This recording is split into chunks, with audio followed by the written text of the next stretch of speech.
Assalamualaikum warahmatullahi wabarakatuh. Bagaimana kabarnya hari ini? Semoga sehat selalu ya. Oke, di pelajaran fisika kelas 10 hari ini saya akan menjelaskan tentang pengukuran. Nah, tentunya pasti kalian sudah sering melakukan pengukuran. Nah, biasanya ya, pada aplikasi pengukuran banyak sekali yang dapat kita temui dalam kehidupan sehari-hari. Misalnya, seperti saat kita sedang belajar, kita memerlukan penggaris untuk mengukur diameter suatu benda. Atau misalnya saat menjahit, kita akan mengukur baju dengan menggunakan meteran.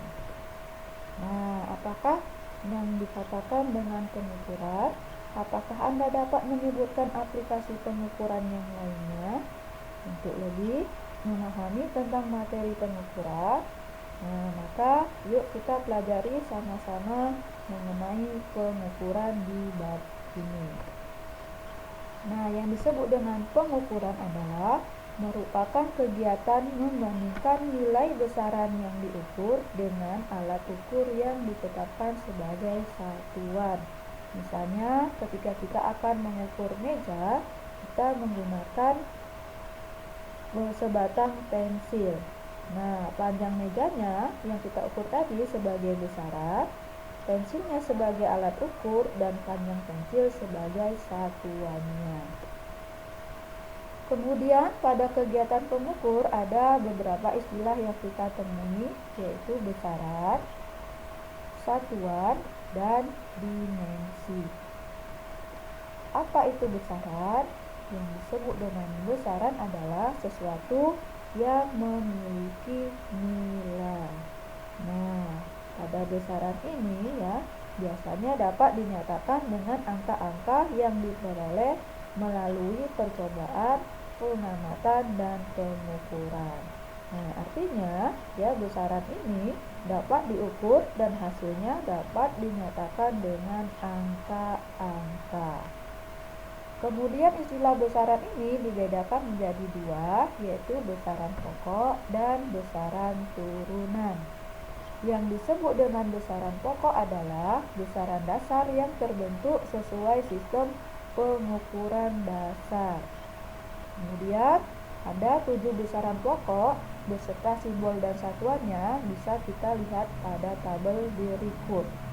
Yang termasuk besaran pokok itu adalah panjang, massa, waktu, kuat arus listrik, suhu, intensitas cahaya, dan jumlah zat. Nah, bisa kamu perhatikan apa saja simbolnya, ya, simbol besarannya, nama satuannya, dan simbol satuannya. Oke, sekarang kita lanjut ke besaran turunan. Besaran turunan itu adalah besaran dasar yang terbentuk sesuai sistem pengukuran dasar. Nah, apa saja contoh besaran turunan?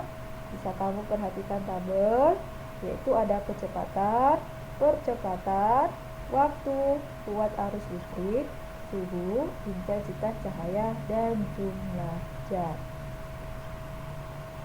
Nah, kemudian istilah selanjutnya dalam pengukuran adalah satuan. Satuan itu merupakan salah satu komponen besaran. Ya.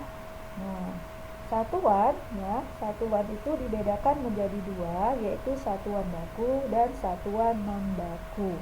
Yang dikatakan dengan satuan baku adalah satuan yang ditetapkan sama di setiap tempat.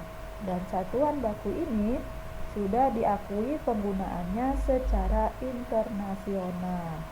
Misalnya, satuan panjang atau standar panjang menggunakan meter, satuan standar massa kilogram, satuan standar waktu menggunakan skot, satuan standar arus listrik ampere, satuan standar suhu menggunakan Kelvin, dan satuan standar jumlah zat yaitu mol. Nah, sedangkan satuan non-baku itu adalah satuan yang tidak sama di setiap tempat. Misalnya, bisa saja dengan menggunakan jempol tangan, deta atau dua tangan direntangkan, Kemudian bisa juga menggunakan langkah kaki dan menggunakan tali. Istilah yang ketiga adalah dimensi. Dimensi itu merupakan cara suatu besaran dengan menggunakan simbol atau lambang besaran pokok. Nah, bisa kamu perhatikan tabel ya, apa dimensi dari panjang, massa, waktu, kuat arus listrik, suhu, intensitas cahaya, dan jumlah zat. Nah, ini juga merupakan tabel yang menunjukkan beberapa dimensi besaran turunan, yaitu besaran turunannya luas, volume, kecepatan, percepatan, massa, jenis. Bisa kamu lihat apa saja lambang dimensinya. Nah, jika kita melakukan pengukuran, tentunya kita akan menggunakan beberapa alat ukur. Misalnya, ya, alat ukur panjang menggunakan mistar atau penggaris. Sedangkan alat ukur rollmeter, ya, ini merupakan alat ukur panjang yang dapat digulung dengan panjang 25 sampai 50 meter. Kemudian jangka sorong. Nah, jangka sorong ini merupakan alat untuk mengukur panjang, tebal, kedalaman lubang, dan diameter luar maupun dalam suatu benda dengan batas ketelitian 0,1 mm. Kemudian sedangkan alat ukur massa, ya. Nah, itu alat ukur massa, besaran massa ini biasanya bisa menggunakan neraca. Nah, misalnya adalah neraca analitis 2 lengan, neraca Ohaus, neraca gantung, dan neraca analitis digital. Nah, itulah alat ukur massa. Sedangkan alat ukur waktu bisa menggunakan stopwatch, kemudian arloji, penunjuk waktu elektronik, dan jam atom cesium. Kemudian, ya, alat ukur kuat arus listrik kita bisa menggunakan ampere, ya.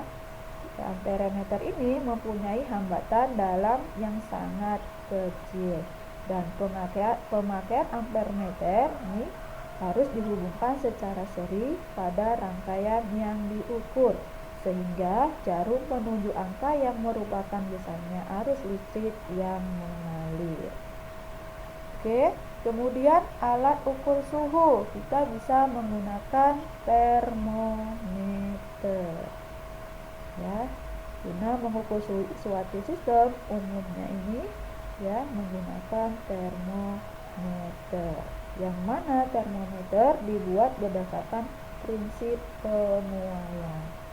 Oke, sekian pelajaran kita hari ini mengenai pengukuran. Sampai ketemu di lain waktu. Wassalamualaikum warahmatullahi wabarakatuh.